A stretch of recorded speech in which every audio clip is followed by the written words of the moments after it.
Hello students, welcome you on my lectures on biology. I am Baljinder Kaur, lecturer biology at Government Senior Secondary School Boys, Thanola, Barnada. And our today's topic is anatomy of plants. In your sixth chapter, we are going to discuss about the tissues, different types of tissues. As you know, cell is the basic structure of any living organism. So cells, they make the tissues, and the tissues collectively they form the tissue systems, and the tissue systems they form organs, and then organ system, and organ system collectively, different types of organ systems they collectively give rise to an organism or a plant body. Here we will discuss about the tissues and the different types of tissues they are. Firstly, they, depending upon their capacity of division, they are of main two different types, that is meristematic tissue and permanent tissue. If the tissues they go on dividing, and they form the primary tissue, that is known as meristematic tissue, and in plants they divide throughout their life, and the permanent tissues they become permanent, they acquire their fixed shape and perform their function, and they are known as permanent tissues. So we will discuss about these tissues and tissue systems like epidermal tissue system, vascular tissue system, and ground tissue system. There are different types of systems, but today we are focusing about the only tissues, different types of tissues. Let us start with meristematic tissue. ਹੁਣ ਬੱਚਿਓ, ਜਦੋਂ ਅਸੀਂ ਮੈਰਿਸਟਮੈਟਿਕ tissue ਦੀ ਗੱਲ ਕਰਦੇ ਹਾਂ ਤਾਂ ਮੈਰਿਸਟਮੈਟਿਕ tissue ਜਿਹੜਾ ਹੈਗਾ ਇਹਨੂੰ ਮੈਰਿਸਟੈਮ ਵੀ ਕਹਿ ਸਕਦੇ ਹਾਂ ਅਸੀਂ। ਪ੍ਰਾਇਮਰੀ ਮੈਰਿਸਟੈਮ ਐਂਡ ਸੈਕੰਡਰੀ ਮੈਰਿਸਟੈਮ, ਇਹ ਦੋ ਹਿੱਸਿਆਂ ਦੇ ਵਿੱਚ ਅਸੀਂ ਇਹਨੂੰ ਵੰਡ ਸਕਦੇ ਹਾਂ। ਪ੍ਰਾਇਮਰੀ ਮੀਨਸ ਤੁਸੀਂ ਦੇਖਦੇ ਹੋ, ਤੁਸੀਂ ਜਾਣਦੇ ਹੋ, ਜਦੋਂ ਅਸੀਂ ਕੋਈ ਸੀਡ ਨੂੰ ਗਰੋ ਕਰਦੇ ਹਾਂ ਤਾਂ ਉਹ ਐਂਬਰੀਓ ਫਾਰਮ ਹੁੰਦਾ। ਇਹਦੇ ਟਿਪਸ ਦੇ ਉੱਤੇ ਜਿਹੜਾ ਟਿਸ਼ੂ ਪਿਆ, ਦਿਸ ਇਜ਼ ਦ ਡਿਵਾਈਡਿੰਗ ਟਿਸ਼ੂ। ਇੱਥੇ ਰੂਟ ਦੀ ਏਪੈਕਸ ਦੇ ਉੱਤੇ, ਰੂਟ ਦੇ ਉੱਪਰ ਜਿਹੜੀ ਹੈਗੀ ਆ ਰੂਟ ਕੈਪ ਵੀ ਹੁੰਦੀ ਹੈ, ਰੂਟ ਕੈਪ। ਫਿਰ ਉਹਦੇ ਹੇਠਾਂ ਮੈਰਿਸਟਮੈਟਿਕ ਟਿਸ਼ੂ ਪਿਆ। ਸਬ ਟਰਮੀਨਲ ਪੋਜੀਸ਼ਨ ਹੈਗੀ ਆ ਰੂਟ ਦੇ ਵਿੱਚ, ਅਤੇ ਟਰਮੀਨਲ ਪੋਜੀਸ਼ਨ ਹੈਗੀ ਆ ਇਨ ਦਾ ਸ਼ੂਟ ਸਿਸਟਮ। ਸੋ ਬਿਲਕੁਲ ਸਿਖਰ ਦੇ ਉੱਤੇ ਪਿਆ ਸ਼ੂਟ ਦੇ ਉੱਤੇ, ਦਿਸ ਇਜ਼ ਦ ਮੈਰਿਸਟੈਮ। ਹੁਣ ਮੈਰਿਸਟੈਮ ਕੀ ਹੈਗਾ? It is the actively dividing cells, group of cells ਹੈਗੇ ਨੇ ਜਿਹੜੇ ਕਿ ਸਦੋਂ ਡਿਵਾਈਡ ਹੀ ਕਰਦੇ ਨੇ। ਸੋ ਇਹ ਪਹਿਲੇ ਦਿਨੋਂ ਹੀ, ਜਦੋਂ ਹੀ ਇਹਦਾ ਜਨਮ ਹੁੰਦਾ ਉਸ ਸਮੇਂ ਇਹਦੇ ਨਾਲ ਹੀ ਹੈ, ਇਹ ਬਾਅਦ ਦੇ ਵਿੱਚ ਨਹੀਂ ਆਉਂਦੀ। So it is present from the beginning. Shoot and root apical meristem ਹੈਗੀ ਹੈ ਇਹ। ਫਿਰ ਉਸ ਤੋਂ ਬਾਅਦ ਇੰਟਰਕੈਲਰੀ ਮੈਰਿਸਟੈਮ। ਇੰਟਰਕੈਲਰੀ ਮੀਨਸ ਕਿਤੇ ਕਿਤੇ ਛੁੱਟ ਜਾਂਦੀ ਹੈ, ਗੰਢਾਂ ਜਿੱਥੇ ਆ ਜਾਂਦੀਆਂ ਨੇ, ਆਪਾਂ ਕਹਿੰਦੇ ਹਾਂ ਨੋਡਸ ਐਂਡ ਇੰਟਰਨੋਡਸ ਹੁੰਦੀਆਂ ਨੇ। ਸੋ ਇਹ ਅੱਗੇ ਅੱਗੇ ਵੱਲ ਨੂੰ ਜਦੋਂ ਗਰੋ ਕਰਦੀ ਜਾਂਦੀ ਹੈ ਤਾਂ ਪਿੱਛੇ ਕੁਝ ਸੈੱਲ ਨੇ ਜਿਹੜੇ ਇੱਥੇ ਛੱਡ ਜਾਂਦੇ। ਸੋ ਇੱਥੇ ਜਿਹੜੇ ਸੈੱਲ ਰਹਿ ਗਏ ਸ਼ੂਟ ਦੇ ਵਿੱਚ, ਸੋ ਦਿਸ ਇਜ਼ ਇੰਟਰਕੈਲਰੀ। ਇੱਥੇ ਬਡਸ ਹੁੰਦੇ ਨੇ ਪੱਤਿਆਂ ਦੇ, ਐਗਜ਼ਲ ਦੇ ਵਿੱਚ ਇੱਥੇ ਬਡ ਨੇ। So they will develop into a branch or a ਫਲਾਰ। ਸੋ ਇਹ ਜਿਹੜੇ ਹੈਗੇ ਨੇ ਪ੍ਰਾਇਮਰੀ ਜਿਹੜਾ ਹੈਗਾ ਟਿਸ਼ੂ ਹੈ, ਪ੍ਰਾਇਮਰੀ ਮੈਰਿਸਟੈਮ ਹੈਗੀ ਆ। ਦੋਨੇ ਸ਼ੂਟ ਤੇ ਰੂਟ ਦੇ ਏਪੈਕਸ ਦੇ ਉੱਤੇ ਪਈ ਹੈ। ਇੰਟਰਕੈਲਰੀ ਮੈਰਿਸਟੈਮ ਹੈਗੀ ਹੈ। ਐਗਜ਼ਿਲਰੀ ਬਡਸ ਹੈਗੇ ਨੇ ਇਹ ਇਨ ਦਾ ਫਾਰਮ ਆਫ ਇੰਟਰਕੈਲਰੀ ਮੈਰਿਸਟੈਮ ਹੀ ਹੈ ਜਿਹੜੀ ਇਨ ਦਾ ਫਾਰਮ ਆਫ ਐਗਜ਼ਿਲਰੀ ਬਡਸ। ਦੈਨ ਲੇਟਰਲ ਮੈਰਿਸਟੈਮ ਵੀ ਹੁੰਦੀ ਹੈ ਕਈ ਵਾਰ। ਲੇਟਰਲ ਮੈਰਿਸਟੈਮ ਇੱਥੇ ਸਾਈਡਾਂ 'ਤੇ ਵੀ ਪਈ ਆ। ਤਾਂ ਇਹ ਲੇਟਰਲ ਜਿਹੜੀ ਮੈਰਿਸਟੈਮ ਹੈਗੀ ਹੈ ਗ੍ਰਾਸਿਸ, ਜਦੋਂ ਬਾਰ-ਬਾਰ ਪਸ਼ੂ ਇਹਨਾਂ ਨੂੰ ਚਰ ਜਾਂਦੇ ਨੇ ਤਾਂ ਉੱਥੋਂ ਜਿਹੜੇ ਪੱਤੇ ਹੈਗੇ ਨੇ ਫਿਰ ਉਹ ਨਵੇਂ ਕਿੱਥੋਂ ਗਰੋ ਕਰਨਗੇ। ਸੋ ਉਹ ਲੇਟਰਲ ਮੈਰਿਸਟੈਮ ਤੋਂ ਹੀ ਗਰੋ ਕਰਦੇ ਨੇ, ਵਾਰ-ਵਾਰ ਦੁਬਾਰਾ ਫਿਰ ਉੱਗ ਪੈਂਦੇ ਨੇ। So this is the all primary meristem. Secondary meristem ਦੀ ਜੇ ਅਸੀਂ ਗੱਲ ਕਰਦੇ ਹਾਂ, ਸੈਕੰਡਰੀ ਉਹ ਹੁੰਦੀ ਆ ਜਦੋਂ ਕਿ ਕੋਈ ਪਰਮਾਨੈਂਟ ਟਿਸ਼ੂ ਜਿਹੜਾ ਹੈ ਉਹ ਬਾਅਦ ਦੇ ਵਿੱਚ ਦੁਬਾਰਾ ਫਿਰ ਡਿਵਾਈਡ ਕਰਨਾ ਸ਼ੁਰੂ ਕਰ ਦਿੰਦਾ। ਪਹਿਲਾਂ ਉਹ ਮਤਲਬ ਪਰਮਾਨੈਂਟ ਟਿਸ਼ੂ ਸੀਗਾ, ਆਪਣਾ ਇੱਕ ਖਾਸ ਕੰਮ ਕਰ ਰਿਹਾ ਸੀਗਾ, ਪਰ ਉਸ ਤੋਂ ਬਾਅਦ ਫਿਰ ਇਹ ਦੁਬਾਰਾ ਤੋਂ ਡਿਵਾਈਡ ਕਰਨਾ ਸ਼ੁਰੂ ਕਰ ਦਿੰਦਾ ਅਤੇ ਨਵੇਂ ਜਿਹੜੇ ਹੈਗੇ ਨੇ ਸੈੱਲ ਐਡ ਕਰਨੇ ਸ਼ੁਰੂ ਕਰ ਦਿੰਦਾ।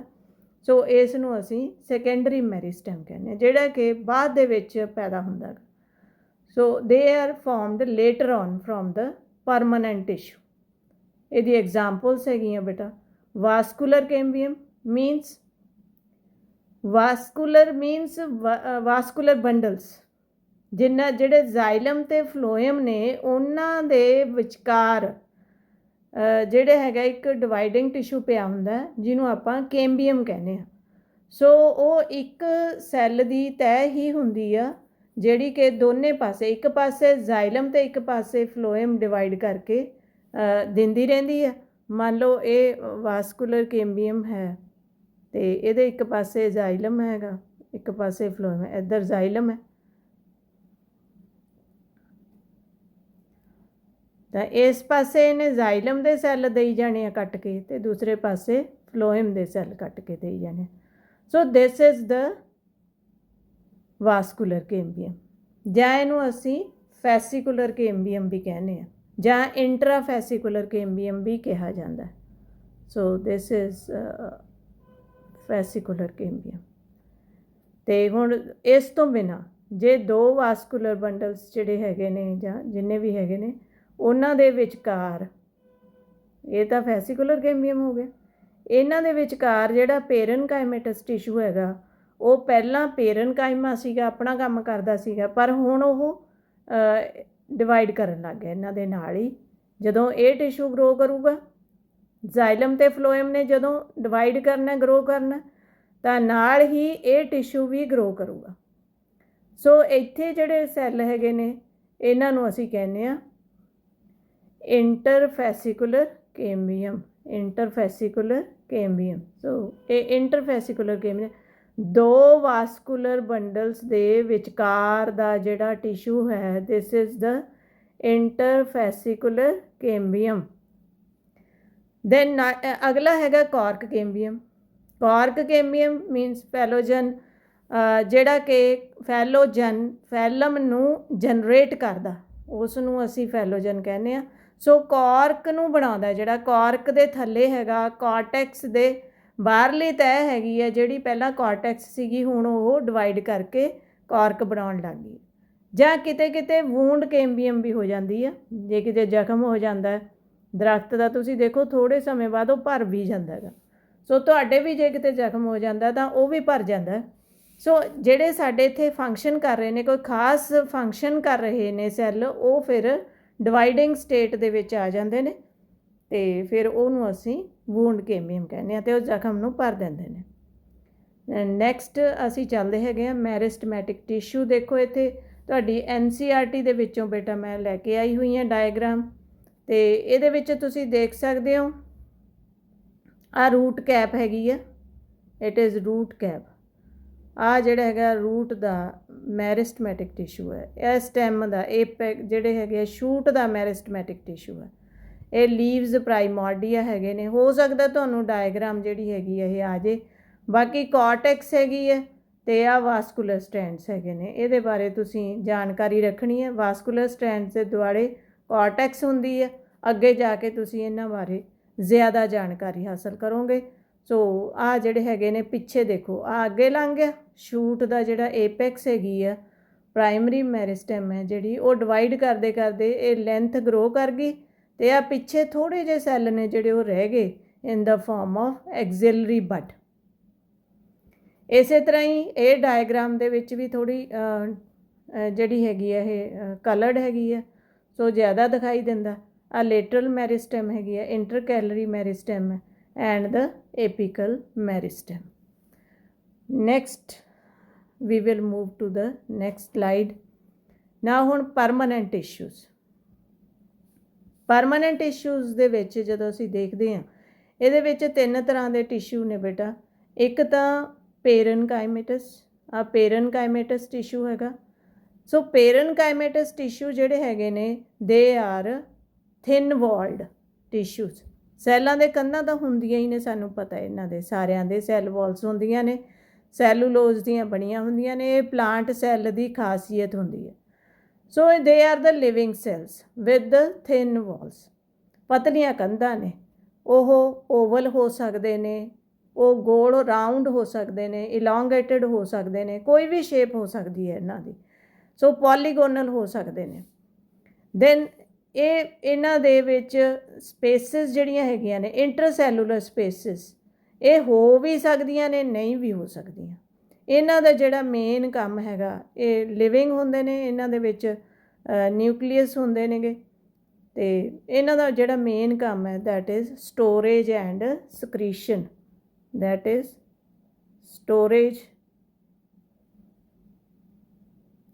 And ਸਕਰੀਸ਼ਨ।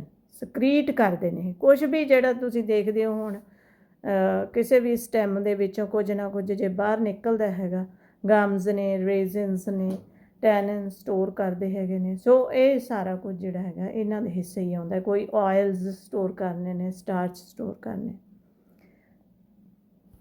Then next second type they are the ਕੋਲਨਕਾਈਮਾ।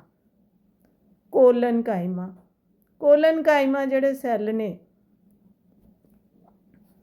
ਇਹਨਾਂ ਦੇ ਵਿੱਚ ਤੁਸੀਂ ਦੇਖੋਗੇ ਐਂਗੂਲਰ ਥਿਕਨਿੰਗਸ ਹੈਗੀਆਂ ਨੇ। ਐਂਗਲਸ ਦੇ ਉੱਤੇ ਥੋੜ੍ਹਾ ਜਿਹਾ ਇਹ ਮੋਟਾ ਹੋਇਆ ਹੈਗਾ। ਇਹਦੇ 'ਚ ਜਿਹੜੇ ਖੂੰਜਿਆਂ ਦੇ ਉੱਤੇ ਜੰਮਿਆ ਹੋਇਆ ਉਹ ਹੈਗਾ ਸੈਲੂਲੋਜ਼ ਹੈਮੀ ਸੈਲੂਲੋਜ਼ ਐਂਡ ਪੈਕਟਿਨ। ਸੋ ਇਹਦੇ ਕਾਰਨ ਥੋੜ੍ਹੇ ਜਿਹੇ ਖੂੰਜੇ ਦੇਖੋ ਇਹ ਹਾਰਡ ਨੇਗੇ ਅਤੇ ਇਹ ਥੋੜ੍ਹੀ ਜਿਹੀ ਮਕੈਨੀਕਲ ਸਪੋਰਟ ਜਿਹੜੀ ਹੈਗੀ ਆ ਉਹ ਪ੍ਰੋਵਾਈਡ ਕਰਦੇ ਨੇ। ਐਪੀਡਰਮਿਸ ਦੇ ਹੇਠਾਂ ਕਈ ਤਹਿਾਂ ਨੇ ਜਿਹੜੀਆਂ ਉਹ ਕੋਲਨਕਾਈਮਾਂ ਦੀਆਂ ਪਈਆਂ ਹੁੰਦੀਆਂ ਨੇ ਅਤੇ ਇਹਨਾਂ ਕੋਲ ਮੇਨਲੀ ਆ ਗ੍ਰੀਨ ਕਲਰ ਦਾ ਕਲੋਰੋਪਲਾਸਟ ਹੁੰਦਾ। ਸੋ ਇਹ ਫੋਟੋਸਿੰਥਸਿਸ ਵੀ ਕਰਦੇ ਨੇ। ਦੈਨ ਇਹਨਾਂ ਦੇ ਵਿੱਚ ਤੁਸੀਂ ਦੇਖੋ ਮੋਸਟਲੀ ਦੇ ਆਰ ਪ੍ਰੈਜ਼ੈਂਟ ਇਨ ਦ ਡਾਈਕਾਟਸ। ਡਾਈਕਾਟਸ ਦੇ ਵਿੱਚ ਹੁੰਦੇ ਨੇ। ਡਾਈਕਾਟਸ ਦੇ ਵਿੱਚ ਜਦੋਂ ਅਸੀਂ ਗੱਲ ਕਰਦੇ ਹਾਂ ਤਾਂ ਤੁਸੀਂ ਦੇਖੋ ਸਟੈਮ ਦੀ ਜਿਹੜੀ ਡਾਈਕਾਟ ਸਟੈਮ ਦੀ ਜਿਹੜੀ ਟਿਪ ਹੈਗੀ ਆ ਉਹ ਬੜੀ ਨਰਮ ਹੁੰਦੀ ਹੈ ਅਤੇ ਉਹਦੇ 'ਚ ਬੜੀ ਫਲੈਕਸੀਬਿਲਿਟੀ ਹੁੰਦੀ ਹੈ। That is all due to collenchymatous tissue. ਅਤੇ ਨੈਕਸਟ ਜਿਹੜਾ ਹੈਗਾ ਦੈਟ ਇਜ਼ ਸਕਲੇਰਨਕਾਈਮਾ। ਇਹ ਸਿੰਪਲ ਨੇਗੇ। ਪਹਿਲਾਂ ਤਾਂ ਸਿੰਪਲ ਟਿਸ਼ੂ ਹੁੰਦਾ ਕੀ ਹੈ ਬੇਟਾ ਸਿੰਪਲ ਐਂਡ ਕੰਪਲੈਕਸ ਟਿਸ਼ੂ ਹੈ। ਜਿਹੜਾ ਸਿੰਪਲ ਟਿਸ਼ੂ ਹੈ ਉਹ ਸਾਰੇ ਸੈੱਲ ਇੱਕੋ ਹੀ ਤਰ੍ਹਾਂ ਦੇ ਹੁੰਦੇ ਨੇ ਅਤੇ ਇੱਕੋ ਹੀ ਕੰਮ ਕਰਦੇ ਨੇ ਉਹ ਰਲ ਕੇ। ਸੋ ਇਹ ਸਾਰੇ ਜਾਂ ਤਾਂ ਪੇਰਨਕਾਈਮਾ ਹੋਣਗੇ ਜਾਂ ਉਹ ਕੋਲਨਕਾਈਮਾ ਹੋਣਗੇ ਜਾਂ ਉਹ ਸਕਲੇਰਨਕਾਈਮਾ ਹੋਣਗੇ। ਸੋ ਇਸ ਢੰਗ ਦੇ ਨਾਲ ਇਹ ਸਿੰਪਲ ਟਿਸ਼ੂਜ਼ ਹੈਗੇ ਨੇ ਅਤੇ ਕੋਈ ਨਾ ਕੋਈ ਕੰਮ ਜਿਹੜਾ ਹੈਗਾ ਉਹ ਪਰਫੋਰਮ ਕਰਦੇ ਨੇ। ਦੇ ਆਰ ਓਰੀਜੀਨੇਟ ਸੇਮ ਰੀਜਨ ਤੋਂ ਪੈਦਾ ਹੋਏ ਨੇ ਉਹ। ਤਾਂ ਹੁਣ ਇੱਥੇ ਤੁਸੀਂ ਦੇਖੋ ਸਕਲੇਰਨਕਾਈਮਾ ਜਿਹੜੇ ਹੈਗੇ ਨੇ ਉਹ ਫਾਈਬਰਸ ਵੀ ਹੋ ਸਕਦੇ ਨੇ ਅਤੇ ਸੈਕਲੇਰੀਡਸ ਵੀ ਹੋ ਸਕਦੇ ਨੇ। ਇਹ ਦੋ ਤਰ੍ਹਾਂ ਦੇ ਦਿੱਤੇ ਹੋਏ ਨੇ these are fibres and these are sclereids. ਹੁਣ ਫਾਈਬਰਸ ਤੁਸੀਂ ਦੇਖ ਸਕਦੇ ਹੋ ਰੇਸ਼ੇ ਧਾਗਿਆਂ ਵਰਗੇ ਦੇ ਆ ਸਪਿੰਡਲ ਸ਼ੇਪਡ। ਇਹਨਾਂ ਦੇ ਵਿੱਚ ਜਿਹੜੀ ਲਿਊਮਨ ਹੁੰਦੀ ਆ ਥਿਕ ਵਾਲਡ ਹੁੰਦੇ ਨੇ ਜਿਹੜੇ ਇਹ ਨਿਗਨੀਫਾਈਡ ਨੇ ਅਤੇ ਇੱਧਰ ਇਹ ਬੜੇ ਹਾਰਡ ਹੁੰਦੇ ਨੇ। ਦੇ ਪ੍ਰੋਵਾਈਡ ਰਿਜਿਡਿਟੀ। ਇਹਨਾਂ ਦੇ ਵਿੱਚ ਪਿਟਸ ਹੁੰਦੇ ਨੇ ਅਤੇ mostly they are dad cells. ਜਿਵੇਂ ਜਿਵੇਂ ਪੁਰਾਣੇ ਹੁੰਦੇ ਜਾਂਦੇ ਨੇ ਇਹਨਾਂ ਦੀਆਂ ਕੰਧਾਂ ਨੇ ਜਿਹੜੀਆਂ ਆਹ ਤੁਸੀਂ ਦੇਖੋ ਕਿੰਨੇ ਹਾਰਡ ਹੈਗੇ ਨੇ ਸੈਕਲੇਰੀਡਸ। ਇਹ ਜਿਹੜੇ ਸੈਕਲੇਰੀਡਸ ਹੈਗੇ ਨੇ ਇਹ ਮੋਸਟਲੀ ਜਿਹੜੇ ਡਰਾਈ ਨਟਸ ਹੁੰਦੀਆਂ ਨੇ ਉਹਨਾਂ ਦੇ ਬਾਹਰੇ ਫਰੂਟ ਜਿਹੜਾ ਹੈਗਾ ਉਹਨਾਂ ਦਾ ਬਾਹਰਲਾ ਹਿੱਸਾ ਜਿਹੜਾ ਉਹ ਬਣਦਾ, ਜਾਂ ਫਿਰ ਦਾਲਾਂ ਦਾ ਜਿਹੜੇ ਸੀਡ ਦੀ ਕਵਰਿੰਗ ਹੈਗੀ ਹੈ, ਦੇਖੋ ਕਿੰਨੀ ਹਾਰਡ ਹੁੰਦੀ ਆ ਉਹ, ਸੋ ਉਹਦਾ ਹਿੱਸਾ ਬਣਦਾ। ਜਾਂ ਫਿਰ ਤੁਸੀਂ ਜਿਹੜੇ ਫਰੂਟਸ ਖਾਂਦੇ ਹੋ ਜਿਵੇਂ ਗੁਆਵਾ ਹੈਗਾ, ਉਹਦੇ ਵਿੱਚ ਤੁਸੀਂ ਦਾਣੇ ਜੇ ਮਹਿਸੂਸ ਕਰਦੇ ਹੋ ਹਾਰਡ ਜੇ, ਤਾਂ ਪਲਪ ਦੇ ਅੰਦਰ, ਸੋ ਉਹ ਵੀ ਇਸੇ ਦੇ ਬਣੇ ਹੁੰਦੇ ਨੇਗੇ। ਤੇ ਨੈਕਸਟ ਅਸੀਂ ਚੱਲਦੇ ਹਾਂ ਬੇਟਾ, ਫਾਈਬਰਸ ਧਾਗਿਆਂ ਵਰਗੀਆਂ ਰਚਨਾਵਾਂ ਨੇ। ਕੰਪਲੈਕਸ ਪਰਮਾਨੈਂਟ ਟਿਸ਼ੂ 'ਤੇ ਚੱਲੀਏ ਅਸੀਂ। ਕੰਪਲੈਕਸ ਮੀਨਸ ਥੋੜ੍ਹੇ ਜਿਹੇ ਗੁੰਝਲਦਾਰ ਨੇ, ਇੱਕ ਤੋਂ ਜ਼ਿਆਦਾ ਸੈੱਲਾਂ ਤੋਂ ਮਿਲ ਕੇ ਬਣੇ ਹੋਏ ਨੇ ਇਹ। ਅਤੇ ਟਿਸ਼ੂ ਤਾਂ ਮਤਲਬ ਹੈ ਹੀ ਓਰੀਜਨ ਉਹਨਾਂ ਦਾ ਸੇਮ ਹੀ ਹੈ, ਪਰ ਉਹਨਾਂ ਦਾ ਜਿਹੜਾ ਪਰਪਸ ਹੈਗਾ ਉਹ ਇੱਕ ਕੰਮ ਨੂੰ ਸਿਰੇ ਲਾਉਂਦੇ ਨੇ। ਇੱਕ ਜਿਵੇਂ ਅਸੀਂ ਇੱਕ ਫੈਮਿਲੀ ਹੈਗੀ ਆ, ਇੱਕ ਫੈਮਿਲੀ ਦੇ ਵਿੱਚ ਅਸੀਂ ਇੱਕ ਫੈਮਿਲੀ ਨੂੰ ਚਲਾਉਣਾ, ਤਾਂ ਉਹ ਕੋਈ ਕਿਸੇ ਦੇ ਹਿੱਸੇ ਕੋਈ ਕੰਮ ਆਉਂਦਾ, ਕਿਸੇ ਦੇ ਹਿੱਸੇ ਕੋਈ ਕੰਮ ਆਉਂਦਾ। ਸੋ ਇਸੇ ਤਰ੍ਹਾਂ ਹੀ ਬਿਲਕੁਲ ਇਹਨਾਂ ਨੇ ਇੱਕ ਕੰਮ ਨੂੰ ਸਿਰੇ ਲਾਉਣਾ, ਤਾਂ ਉਹ ਵੱਖੋ ਵੱਖਰਾ ਜਿਹੜੇ ਮੈਂਬਰ ਨੇ ਇਹਨਾਂ ਦੇ, ਉਹ ਵੱਖੋ ਵੱਖਰਾ ਕੰਮ ਹੈ ਜਿਹੜਾ ਕਰ ਦਿੰਦੇ ਨੇ। ਸੋ ਇੱਥੇ ਜਿਹੜਾ ਕੰਪਲੈਕਸ ਟਿਸ਼ੂ ਹੈਗੇ ਨੇ, ਦੇ ਆਰ ਜ਼ਾਈਲਮ ਐਂਡ ਫਲੋਇਮ। ਤੁਸੀਂ ਇੱਥੇ ਦੇਖ ਸਕਦੇ ਹੋ ਬੇਟੇ, ਜ਼ਾਈਲਮ ਅਤੇ ਫਲੋਇਮ ਦੋਨੇ ਨਾਲ ਨਾਲ ਹੀ ਪਏ ਨੇਗੇ, ਅਤੇ ਆਹ ਵਿਚਾਲੇ ਕੈਂਬੀਅਮ ਹੈਗੀ ਆ। ਆਪਾਂ ਪਿੱਛੇ ਵੀ ਡਿਸਕਸ ਕੀਤਾ ਹੈਗਾ ਵੀ ਜਿਹੜਾ ਵਾਸਕੂਲਰ ਬੰਡਲ ਹੁੰਦਾ, ਦੇਖੋ ਉਹਦੇ ਵਿੱਚ ਇੱਕ ਪਾਸੇ ਜ਼ਾਈਲਮ ਪਈ ਹੈ ਅਤੇ ਦੂਸਰੇ ਪਾਸੇ ਫਲੋਇਮ ਪਈ ਹੈ, ਅਤੇ ਵਿਚਕਾਰ ਜਿਹੜੀ ਹੈਗੀ ਆ ਉਹ ਕੀ ਹੈ, ਕੈਂਬੀਅਮ। ਹੁਣ ਇਹ ਸਾਰੇ ਲੰਬੇ ਲੰਬੇ ਸੈੱਲ ਹੁੰਦੇ ਨੇ। ਇਹਦੇ ਵਿੱਚ ਅਸੀਂ ਪਹਿਲਾਂ ਜੇ ਗੱਲ ਕਰਦੇ ਹਾਂ, ਅਸੀਂ ਜ਼ਾਈਲਮ ਦੀ ਗੱਲ ਕਰ ਲਈਏ। ਜ਼ਾਈਲਮ ਦਾ ਕੰਮ ਕੀ ਹੈ ਬੇਟਾ, ਆਹ ਦੇਖੋ ਇਹ ਜਿਹੜੇ ਹੈਗੇ ਨੇ ਵਾਸਕੂਲਰ ਟਿਸ਼ੂਜ਼ ਪਏ ਹੈਗੇ ਨੇ TS ਸੈਕਸ਼ਨਸ ਦੇ ਵਿੱਚ। ਅੱਗੇ ਵੀ ਤੁਸੀਂ ਦੇਖੋਗੇ ਜਿਹੜੇ ਵਾਸਕੂਲਰ ਟਿਸ਼ੂਜ਼ ਹੈਗੇ ਨੇ, ਐਪੀਡਰਮਿਸ ਤੋਂ ਹੇਠਾਂ ਹਾਈਪੋਡਰਮਿਸ ਹੁੰਦੀ ਹੈ, ਜਾਂ ਫਿਰ ਇਹ ਜਿਹੜੀ ਹੈਗੀ ਹੈ ਮੋਨੋਕੋਟਸ ਦੇ ਵਿੱਚ ਹਾਈਪੋਡਰਮਿਸ ਹੋਊਗੀ, ਜਾਂ ਫਿਰ ਡਾਈਕੋਟਸ ਦੇ ਵਿੱਚ ਕੋਲਨ ਕਾਈਮੇਟਸ ਟਿਸ਼ੂ ਹੁੰਦਾ, ਫਿਰ ਕੋਰਟੈਕਸ ਆ ਜਾਂਦੀ, ਫਿਰ ਐਂਡੋਡਰਮਿਸ, ਫਿਰ ਉਸ ਤੋਂ ਬਾਅਦ ਪੈਰੀਸਾਈਕਲ ਐਂਡ ਦੈਨ ਦ ਜਿਹੜੇ ਹੈਗੇ ਨੇ ਵਾਸਕੂਲਰ ਟਿਸ਼ੂ ਹੁੰਦੇ ਨੇ। ਸੋ ਵਾਸਕੂਲਰ ਟਿਸ਼ੂ ਦੇ ਵਿੱਚ ਜਿਹੜਾ ਜ਼ਾਈਲਮ ਹੈ ਉਹ ਸੈਂਟਰ ਵੱਲ ਨੂੰ ਪਿਆ, ਅਤੇ ਫਲੋਇਮ ਹੈ ਜਿਹੜਾ ਉਹ ਬਾਹਰ ਵੱਲ ਨੂੰ। ਜਿਹੜਾ ਛਿਲਕਾ ਹੁੰਦਾ ਸਟੈਮ ਦਾ ਨਰਮ ਹੁੰਦਾ, ਉਹ ਜਿਹੜਾ ਹੈ ਬਾਹਰਲੇ ਪਾਸੇ ਫਲੋਇਮ ਹੁੰਦੀ ਹੈ। ਅਤੇ ਫਲੋਇਮ ਅਤੇ ਜ਼ਾਈਲਮ ਦੇ ਵਿਚਾਲੇ ਜਿਹੜਾ ਹੈਗਾ ਦੈਟ ਇਜ਼ ਕੈਂਬੀਅਮ। ਤਾਂ ਹੁਣ ਇੱਥੇ ਜ਼ਾਈਲਮ ਦੀ ਜੇ ਅਸੀਂ ਗੱਲ ਕਰਦੇ ਹਾਂ, ਤਾਂ ਜ਼ਾਈਲਮ ਜਿਹੜੀ ਹੈਗੀ ਹੈ it is composed of 4 different types of cells. ਹੁਣ ਇਹਦੇ ਵਿੱਚ ਦੇਖੋ ਫਲੋਇਮ ਦੇ ਵਿੱਚ ਇੱਕ ਤਾਂ ਜ਼ਾਈਲਮ ਵੈਸਲਸ ਹੁੰਦੀਆਂ ਨੇ, ਵੈਸਲਸ, ਟਰੈਕੀਡਸ ਹੁੰਦੀਆਂ ਨੇ, ਟਰੈਕੀਡਸ, ਐਂਡ ਦੈਨ ਜ਼ਾਈਲਮ ਪੇਰਨਕਾਈਮਾ। ਪੇਰਨਕਾਈਮਾ ਬੇਟਾ ਨਰਮ ਜਿਹੜੇ ਹੈਗੇ ਨੇ, ਬਹੁਤ ਹੀ ਨਰਮ ਸੈੱਲ ਹੁੰਦੇ ਨੇ, ਅਤੇ ਇਹ ਜਿਹੜੇ ਨੇ ਜਿਉਂਦੇ ਲਿਵਿੰਗ ਸੈੱਲ ਨੇ।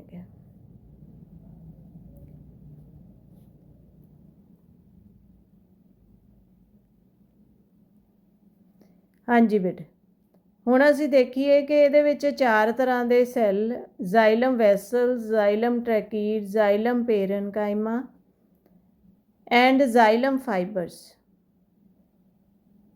ਇਹਨਾਂ ਦੀ ਜਦੋਂ ਅਸੀਂ ਗੱਲ ਕਰਦੇ ਹਾਂ, ਜ਼ਾਈਲਮ ਟਿਸ਼ੂ ਹੈ ਜ਼ਿਆਦਾਤਰ, ਇਹਨਾਂ ਦੇ ਵਿੱਚ ਜਿਹੜੇ ਵੈਸਲਸ ਹੈਗੇ ਨੇ, ਆਹ ਵੱਡੇ ਨੇ ਜਿਹੜੇ, ਇਹਨਾਂ ਨੂੰ ਅਸੀਂ ਵੈਸਲਸ ਬੋਲਦੇ ਹਾਂ। ਇਹ ਐਲੀਮੈਂਟਸ ਹੈਗੇ ਨੇ, ਇਹ ਮਤਲਬ ਕਈ ਸੈੱਲਾਂ ਦੇ ਮੈਂਬਰਸ, ਜ਼ਾਈਲਮ ਦੇ ਸੈੱਲ ਨੇ ਜਿਹੜੇ ਉਹ ਮੈਂਬਰਸ ਨੇ, ਉਹਨਾਂ ਤੋਂ ਮਿਲ ਕੇ ਬਣੇ ਹੁੰਦੇ ਨੇ। ਸੋ ਇਹਨਾਂ ਦੇ ਐਂਡ ਟੂ ਐਂਡ ਇਹ ਇੱਕ ਦੂਜੇ ਨਾਲ ਜੁੜੇ ਹੋਏ ਨੇ। ਇਹਨਾਂ ਦੇ ਵਿੱਚ ਮਤਲਬ ਆਹ ਜਿਹੜੇ ਨੇ ਕਈ ਵੱਡੇ ਸੁਰਾਖ ਹੁੰਦੇ ਨੇ, ਕਾਫੀ ਵੱਡੇ ਸੁਰਾਖ ਨੇ ਜਿਹੜੇ ਇੱਕ ਤੋਂ ਦੂਸਰੇ ਨੂੰ ਇਹ ਜੋੜਦੇ ਨੇ, ਅਤੇ ਪਾਣੀ ਦੇ ਵਿੱਚ ਕੋਈ ਰੁਕਾਵਟ ਹੈ ਜਿਹੜੀ ਉਹ ਨਹੀਂ ਬਣਦੀ, ਕਿਉਂਕਿ ਜ਼ਾਈਲਮ ਟਿਸ਼ੂ ਹੈ ਜਿਹੜਾ ਉਹ ਪਾਣੀ ਨੂੰ ਹੇਠੋਂ ਉੱਪਰ ਤੱਕ ਲੈ ਕੇ ਜਾਂਦਾ। ਹੁਣ ਤੁਸੀਂ ਦੇਖੋ ਵੀ ਹੇਠਾਂ ਜੇ ਅਸੀਂ ਆਪਣੇ ਟੈਂਕੀ ਦੇ ਵਿੱਚ ਪਾਣੀ ਚੜਾਉਣਾ ਹੈਗਾ, ਤਾਂ ਉਹ ਕਿੰਨਾ ਜ਼ਿਆਦਾ ਸਾਨੂੰ ਬਿਜਲੀ ਉਹਦੇ 'ਚ ਫੂਕਣੀ ਪੈਂਦੀ ਆ, ਪਰ ਇੱਥੇ ਮਣਾ ਮੂੰਹ ਪਾਣੀ ਹੈ ਜਿਹੜਾ ਸਾਰਾ ਦਿਨ ਰਾਤ ਉੱਪਰ ਚੜ੍ਹਦਾ ਰਹਿੰਦਾ ਹੈਗਾ। ਸੋ ਇੱਥੇ ਜਿਹੜਾ ਹੈਗਾ ਇਹਨਾਂ ਦੇ ਵਿੱਚ ਆ ਦੇਖੋ ਕਿੰਨੀਆਂ ਵੱਡੇ ਵੱਡੇ ਸੁਰਾਖ ਹੈਗੇ ਨੇ, ਜਿਹੜੇ ਕਿ ਇਹਨਾਂ ਨੂੰ ਐਲੀਮੈਂਟਸ ਨੂੰ, ਜ਼ਾਈਲਮ ਐਲੀਮੈਂਟਸ ਨੂੰ ਇੱਕ ਦੂਸਰੇ ਦੇ ਨਾਲ ਜੋੜਦੇ ਨੇ। ਅਤੇ ਇਹਨਾਂ ਦੇ ਨਾਲ ਵਿੱਚ ਜਿਹੜੇ ਹੈਗੇ ਨੇ ਕਿਤੇ ਨਾ ਕਿਤੇ ਇੱਥੇ ਟ੍ਰੈਕੀਡਸ ਪਈਆਂ ਹੁੰਦੀਆਂ ਨੇ। ਜਿਹੜੀਆਂ ਟ੍ਰੈਕੀਡਸ ਹੈਗੀਆਂ ਨੇ ਇਹਨਾਂ ਦੇ ਵਿੱਚ ਪਿਟਸ ਹੁੰਦੇ ਨੇ, ਇੱਕ ਦੂਸਰੇ ਦੇ ਨਾਲ ਇਹ ਜਿਹੜੇ ਹੈਗੇ ਨੇ ਇਹ ਪਿਟਸ ਰਾਹੀਂ ਇਹਨਾਂ ਦੇ ਵਿੱਚ ਪਾਣੀ ਹੈ ਜਿਹੜਾ ਉੱਪਰ ਜਾਂਦਾ ਹੈ। ਸੋ ਮੇਨ ਜਿਹੜਾ ਪਾਣੀ ਹੈ ਉੱਪਰ ਜਾਂਦਾ ਉਹ ਜ਼ਾਈਲਮ ਵੈਸਲਸ ਐਂਡ ਟ੍ਰੈਕੀਡਸ ਇਹਦੇ ਰਾਹੀਂ ਉੱਪਰ ਜਾਂਦਾ ਹੈਗਾ। ਅਤੇ ਇਹਦੇ ਤੋਂ ਬਾਅਦ ਜਿਹੜੀ ਪੇਰਨਕਾਈਮਾ ਹੈਗਾ ਬੇਟਾ, ਪੇਰਨਕਾਈਮਾ ਦਾ ਕੰਮ ਉਹੀ ਹੈ, ਲਿਵਿੰਗ ਸੈੱਲ ਨੇਗੇ, ਨਰਮ ਨੇਗੇ, ਥਿਨ ਵੋਲਡ ਹੈਗੇ ਨੇ, ਤਾਂ ਇਹਨਾਂ ਦਾ ਕੰਮ ਹੈਗਾ that is storage and storage ਹੀ ਹੈ ਇਹਦਾ ਕੰਮ, ਮੇਨ ਜਿਹੜਾ ਹੈਗਾ ਸਟੋਰੇਜ ਹੈ ਇੱਥੇ, ਜਾਂ ਫਿਰ ਸਾਈਡਾਂ ਵੱਲ ਨੂੰ ਕੰਡਕਸ਼ਨ ਆਫ ਵਾਟਰ ਕਰਨਾ ਇਹਨੇ। ਅਤੇ ਚੌਥੀ ਟਾਈਪ ਜਿਹੜੀ ਹੈਗੀ ਦੈਟ ਇਜ਼ ਫਾਈਬਰਸ। ਜਿਹੜੇ ਫਾਈਬਰਸ ਹੈਗੇ ਨੇ ਉਹ ਇਹਨੂੰ ਰਿਜਿਡਿਟੀ ਦਿੰਦੇ ਨੇ, ਹਾਰਡਨੈਸ ਦਿੰਦੇ ਨੇ। So these are also dead cells. ਸੋ ਤੁਸੀਂ ਦੇਖੋਗੇ ਜਿਹੜਾ ਫਲੋਇਮ ਹੈਗਾ ਜ਼ਾਈਲਮ ਹੈ, ਇਹਦੇ ਵਿੱਚੋਂ ਚਾਰਾਂ ਦੇ ਵਿੱਚੋਂ 3 ਜਿਹੜੇ ਸੈੱਲ ਨੇ ਦੀਜ਼ ਆਰ ਡੈਡ ਸੈਲਸ, ਅਤੇ ਸਿਰਫ ਇੱਕ ਤਰ੍ਹਾਂ ਦੇ ਜਿਹੜੇ ਜ਼ਾਈਲਮ ਪੇਰਨਕਾਈਮਾ ਹੈਗੇ ਨੇ ਉਹੀ ਜਿਹੜੇ ਹੈਗੇ ਨੇ ਲਿਵਿੰਗ ਸੈੱਲ ਨੇ। ਅਤੇ ਜ਼ਾਈਲਮ ਨੂੰ ਅਸੀਂ ਵੁੱਡ ਵੀ ਕਹਿੰਦੇ ਹਾਂ, ਜਿਹੜੀ ਹਾਰਡ ਵੁੱਡ ਹੈਗੀ ਹੈ ਉਹ ਸਾਰੀ ਜ਼ਾਈਲਮ ਤੋਂ ਹੀ ਬਣੀ ਹੋਈ ਹੈ। ਸੋ ਮੇਨ ਜਿਹੜੀ ਹੈਗੀ ਉਹ ਵੈਸਲਸ ਐਂਡ ਟ੍ਰੈਕੀਡਸ ਤੋਂ ਬਣਦੀ ਹੈ। ਅਤੇ ਇੱਕ ਹੋਰ ਜਿਹੜੀ ਇੰਟਰਸਟਿੰਗ ਗੱਲ ਹੈ, ਤੁਸੀਂ ਦੇਖੋਗੇ ਕਿ ਜਿਮਨੋਸਪਰਮਸ ਜਿਹੜੇ ਹੈਗੇ ਨੇ ਉਹਨਾਂ ਦੇ ਵਿੱਚ ਵੈਸਲਸ ਨਹੀਂ ਹੁੰਦੀਆਂ। And now we will shift to the phloem. ਹੁਣ ਅਸੀਂ ਹਾਂਜੀ ਬੇਟਾ, ਫਲੋਇਮ ਦੀ ਜਦੋਂ ਅਸੀਂ ਗੱਲ ਕਰਦੇ ਹਾਂ, ਜਿਹੜੇ ਫਲੋਇਮ ਹੈਗੇ ਨੇ ਆਹ ਇੱਧਰਲੇ ਸੈੱਲ ਨੇ ਜਿਹੜੇ ਦੀਜ਼ ਆਰ ਫਲੋਇਮ। ਹੁਣ ਇੱਥੇ ਤੁਸੀਂ ਦੇਖ ਸਕਦੇ ਹੋ phloem is also made up of 4 different types of cells. ਹੁਣ ਇੱਥੇ ਫਲੋਇਮ ਦੇ ਜਿਹੜੇ ਮੇਨ ਸੈੱਲ ਨੇ ਤੁਸੀਂ ਦੇਖੋ, ਇਹ ਇੱਥੇ ਜਿਹੜੀਆਂ ਐਂਡ ਵਾਲਸ ਹੈਗੀਆਂ ਨੇ ਦੇ ਆਰ ਲਾਈਕ ਸੀਵਸ। ਸੀਵ ਕੀ ਹੁੰਦੀ ਹੈ? ਛਾਨਣੀ। ਮਤਲਬ ਬਿਲਕੁਲ ਬਰੀਕ ਬਰੀਕ ਇਹਦੇ ਵਿੱਚ ਪਰਫੋਰੇਸ਼ਨਸ ਹੁੰਦੀਆਂ ਨੇਗੀਆਂ, ਜਿਹਦੇ ਰਾਹੀਂ ਦੇਖੋ ਇਹ ਤੇ ਐਰੋ ਲੱਗਿਆ ਹੇਠਾਂ ਵੱਲ ਨੂੰ, ਇੱਥੇ ਐਰੋ ਲੱਗੇ ਨੇ ਉੱਪਰ ਵੱਲ ਨੂੰ। ਸੋ ਇੱਥੇ ਵਾਟਰ ਐਂਡ ਮਿਨਰਲਸ ਜਿਹੜੇ ਹੈਗੇ ਨੇ ਜ਼ਮੀਨ ਤੋਂ ਉੱਪਰ ਵੱਲ ਨੂੰ ਜਾ ਰਹੇ ਨੇ, ਜਦੋਂ ਕਿ ਫਲੋਇਮ ਦੇ ਵਿੱਚ ਇਹ ਸਾਰੇ ਨੇ ਹੇਠਾਂ ਵੱਲ ਨੂੰ ਆ ਰਹੇ ਨੇ। ਹੁਣ ਇੱਥੇ ਫਲੋਇਮ ਦੀਆਂ ਜਿਹੜੀਆਂ 4 ਟਾਈਪਸ ਹੈਗੀਆਂ ਨੇ ਦੇ ਆਰ, ਪਹਿਲਾਂ ਤਾਂ ਹੈਗਾ ਦੇਖੋ ਸੀਵ tubes.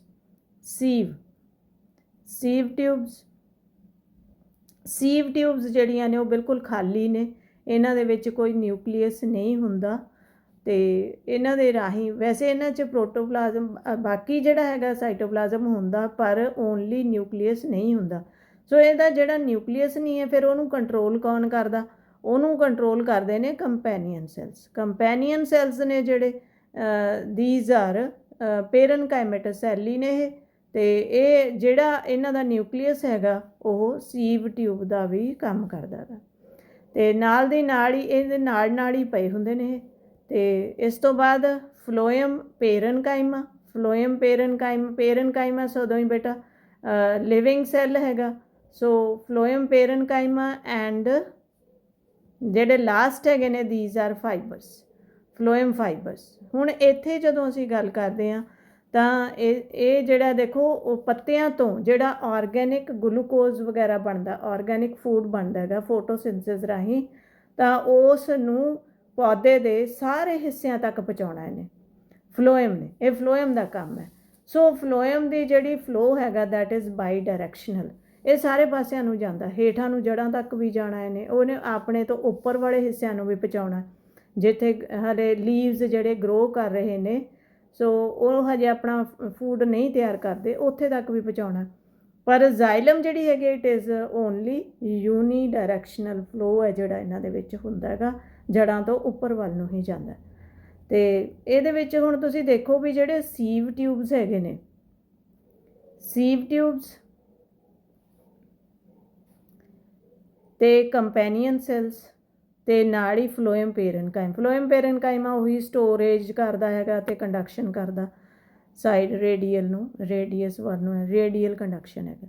So all these 3 they are the living cells. Phloem ਦੇ ਵਿੱਚ ਇਹ 3 ਲਿਵਿੰਗ ਨੇ, ਜਦੋਂ ਕਿ ਜ਼ਾਈਲਮ ਦੇ ਵਿੱਚ 3 ਸੀਗੇ ਜਿਹੜੇ 3 ਤਰ੍ਹਾਂ ਦੇ ਉਹ ਨਾਨ ਲਿਵਿੰਗ ਸੀਗੇ, ਅਤੇ ਉਹ ਮਕੈਨੀਕਲ ਸਪੋਰਟ ਦਿੰਦੇ ਸੀਗੇ।